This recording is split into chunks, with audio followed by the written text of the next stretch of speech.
Let's talk about the NNL, talking about Nigerian National League, where you have A1, A2, B1, B2. Yep. People find it hard to understand, but then we'll try to break it down the way it is. It's all about getting that special sport to the top flight, and that's where you have all the breakdown now. Starting from what we have from Group A2 result, we have ABS and Road Safety. That one ended 1-0. NAF FC and Mighty Jets of Jaws. It was 2-0, and Kogi United and Aklosendi, right? Aklosendi, yeah. Aklosendi International, ending 1-0 with Kogi winning that one. They'll flip over to another one, which is the B1, where Better Insurance spanking Spartans of Lagos by 3-0. Okay, this was simply because you have almost all the top guns you can think of in Edo State, where they're from Deputy Governor to the members from House of Rep, and the SSG. All of them were watching this at Unibem Stadium. This is simply because the Samuel Ogbemudia Stadium, they're renovating this and they're putting it in shape for major games, regrassing it and all that. 3-0 ended. Warri Wolves and Gateway, it's so heartbreaking that teams like Warri Wolves, Better Insurance, you're talking about them in Nigerian National League. J. Atete also and Aqua Starlet played goalless. They move over to another group, talking about Group B2. They have Inewu United and Delta Stars 1-0 ended. Rovers and Delta Force 4-2, and Oshu United and Remo Stars. Remo Stars winning. Yeah, I heard the owner of Remo celebrated his birthday with the players. So, and a good away victory for them. All of these matches were played on Saturday. They won. Some were played on Sunday. Probably talk about that later. But an interesting one was that Crown.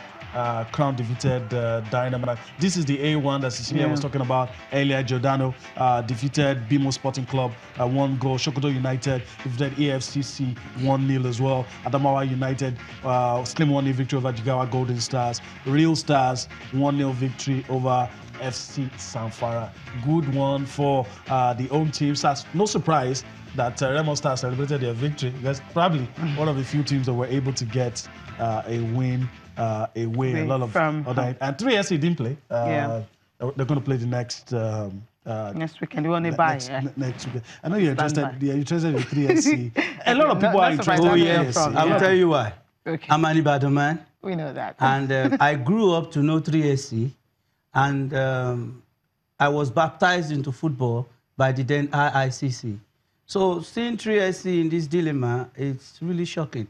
But it's a good thing. I will be visiting the team in the next couple of days, and I'm really interested now, because I'm so ashamed that Rangers International has never been relegated, and we won the first Continental Cup for Nigeria.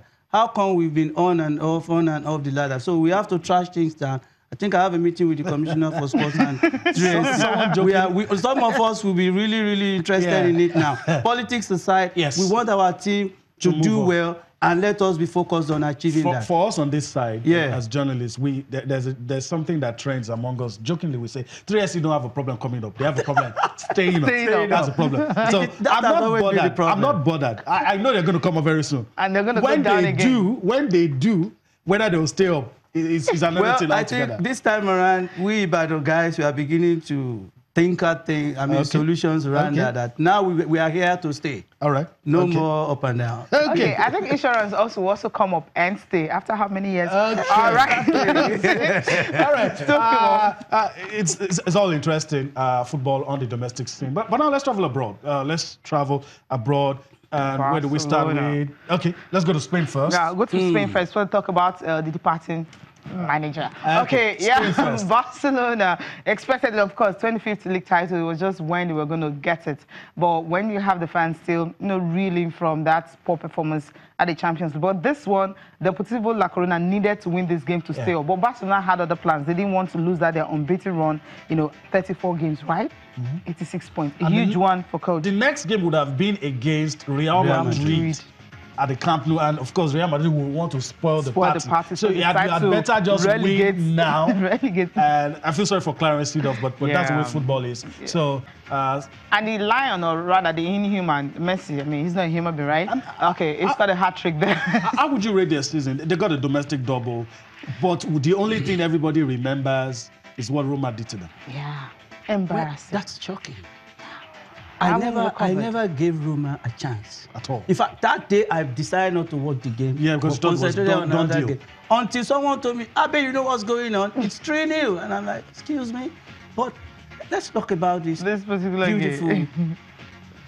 focused Barcelona side. I mean, if you happen to have visited the city of Barcelona, I'm not talking about No Camp now. Okay. Everything about Barcelona By the club. is about these boys. I'm just thinking what could have happened yesterday, because one thing that happens is whenever they are playing, everybody must have something that will replicate their uniform. Yeah. And I was just looking at it. How will Barcelona look like? City. That city. I mean, it's fun. And watching the game yesterday and what Clarence Seedorf came to do, his team, I mean. Yeah, they came 2-0 up. They played football. Yeah. And this guy still some way, somehow, Dug deep. got the third goal. And that same guy, Messi, I think in the last 10 seasons, what Messi has taught all of us is, if you are good, you're good. You're good. But for you to maintain that level, you must be focused. And that's why each time I see Messi and Ronaldo, I always look at the two of them from a different perspective.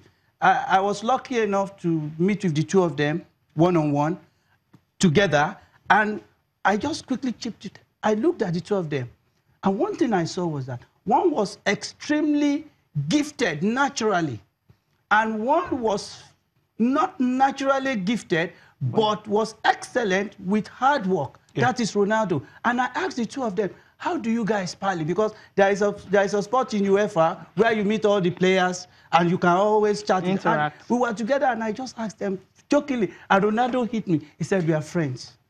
That's it. So fans, you hear that? Now, when you see these boys play, you think they're enemies. They are not.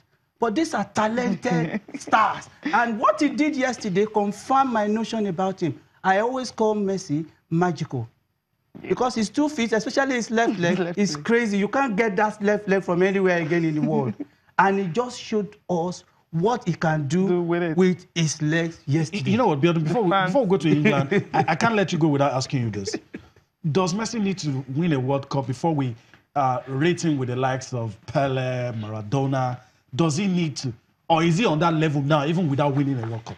Well, I've had super experts talk about this. But I will tell you for a fact, those who have been there,